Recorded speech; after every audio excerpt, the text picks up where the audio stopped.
Chers amis, bonjour. Nous sommes le samedi 12 juillet 2025. Il est 10 heures. Quelques news de l'Arménie de l'Artsakh et de la diaspora arménienne d'hier soir. Donc, une émission, une superbe émission. Éternel Aznavour, le concert événement. Donc, c'était vendredi, donc à 21h10 hier soir, sur France 3. Toutes les chansons d'Aznavour, bien évidemment, hein, le grand chanteur franco-arménien qu'on se souvient. Donc, ses œuvres restent là. Il est plus que vivant aujourd'hui par ses œuvres. Patrick Fiori, accompagné au Duduk, a chanté merveilleusement également le Deleyaman, la chanson culte des Arméniens et de l'Arménie.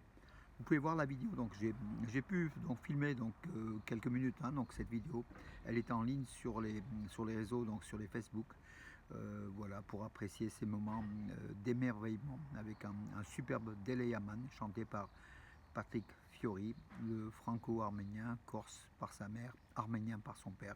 Il a d'ailleurs dit, hein, voilà, donc il s'en cache pas. À chaque fois qu'il a l'occasion de parler de l'Arménie, il évoque, bravo, Patrick Fiori et le superbe Dele Yaman, que vous pouvez éventuellement écouter sur les Facebook, où il y a déjà des milliers de personnes qui ont visionné, hein, depuis hier soir.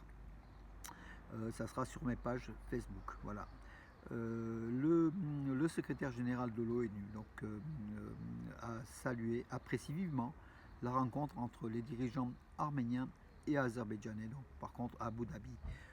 Par contre, le résultat des 5 heures de discussion, c'est pas grand chose en fait, hein. Donc il n'y a aucun élément qui a été, donc, comment dirais-je, concrètement validé. Mais bon, ils se sont rencontrés, Aliyev, le dictateur Aliyev, et le premier ministre arménien, que certains disent dictateur, hein, aujourd'hui aussi, Nicole Pachinian. Voilà, donc Antonio Guterres, donc il a communiqué, donc il a fait un communiqué, donc il a affirmé: nous saluons ce dialogue entre les deux pays qui connaissent des tensions depuis longtemps. Nous rappelons l'accord de paix conclu en mars et le considérons comme une évolution très positive.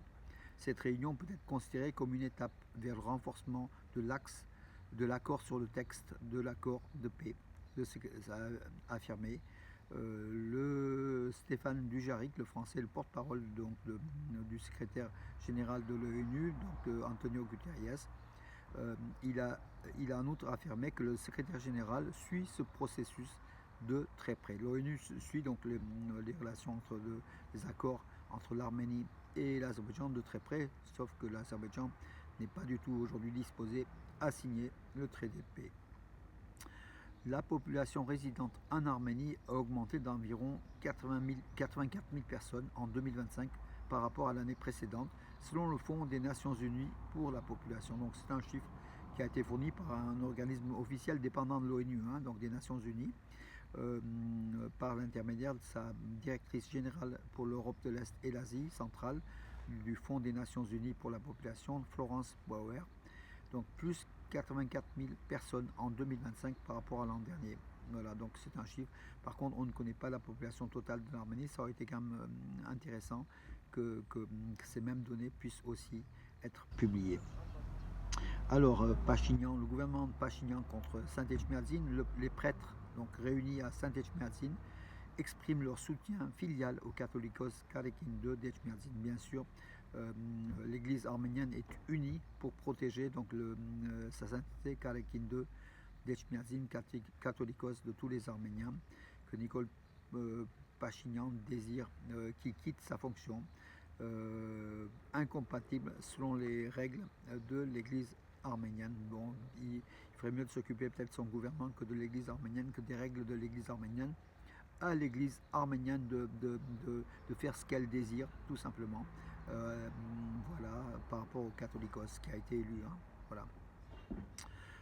L'Union Artsakh, donc c'est une organisation, hein, arménienne, adresse une note de protestation au gouvernement des pays participants au sommet de l'OCDE à Stepanakert occupé. Donc voilà, tous les pays qui ont participé à ce 17e sommet de l'organisation de coopération économique qui s'est déroulé à Stepanakert, capitale de l'Artsakh occupée. C'était le samedi dernier. Donc les pays mentionnés sont l'Azerbaïdjan, la Turquie, l'Iran, l'Ouzbékistan, le Kirghizistan, le Tadjikistan, le Pakistan, le Turkménistan, l'Afghanistan, le Kazakhstan, la République turque de Chypre du Nord, voilà, les Émirats arabes unis, la Commission économique et sociale des Nations unies, pour l'Asie et le Pacifique, voilà, et le Nigeria. On a appris aussi que peut-être l'ambassadrice de France à Bakou était aussi présente à Stepanakert, à cette rencontre de Stepanakert. C'est une mauvaise chose pour la France, hein, qui peut jouer la politique à deux niveaux, voilà, à double face plutôt. Le patrimoine ourartéen de Yerevan, le complexe archéologique de Garni et la symphonie des pierres qui a été inscrit sur la liste indicative de l'UNESCO. Donc des éléments du patrimoine arménien, de la culture arménienne en Arménie sont en train d'intégrer la liste mondiale du patrimoine mondial de l'UNESCO. C'est lors de la 47e session qui s'est déroulée à Paris que ces candidatures, ces éléments-là de l'Arménie ont été présentés. Le patrimoine ourartéen de Yerevan et le complexe archéologique de Garni et la symphonie de pierre sur la liste indicative de l'UNESCO. C'est un prémisse pour entrer sur la liste finale de l'UNESCO, hein. D'ailleurs, au niveau du patrimoine ourartéen à Yerevan, il y a quelques années, mais je crois qu'aujourd'hui c'est fermé, nous avons visité au centre Carrefour, donc le centre commercial Carrefour, dedans, il y a un site ourartéen. Voilà, c'était un temple ourartéen qu'on a visité, même j'ai fait donc un reportage là-dessus. On allait donc par comment dirais-je, par le centre commercial Carrefour de Yerevan. Voilà, on descendait, puis voilà, c'était un lieu protégé. Et je crois que les travaux étaient financés par Carrefour. Lors des travaux, ils avaient trouvé donc ce site funéraire ourartéen.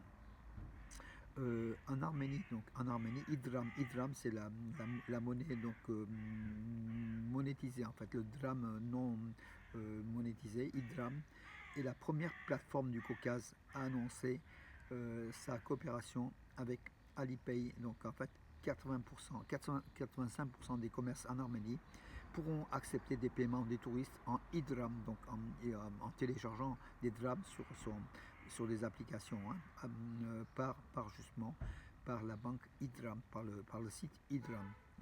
Donc c'est une facilité pour les touristes de payer leurs achats en Arménie. Ça développera le tourisme, c'est une bonne chose. C'est la démonétisation, hein, aussi du dram arménien.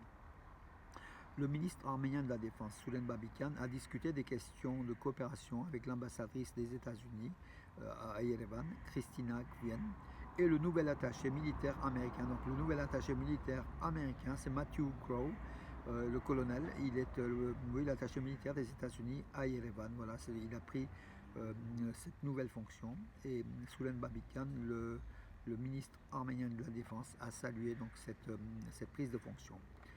Le Madinataran arménien, la bibliothèque des manuscrits arméniens, où il y a pratiquement 25 000 manuscrits, dont à peu près 15 à 17 000 manuscrits arméniens, a été complétée d'un nouveau manuscrit.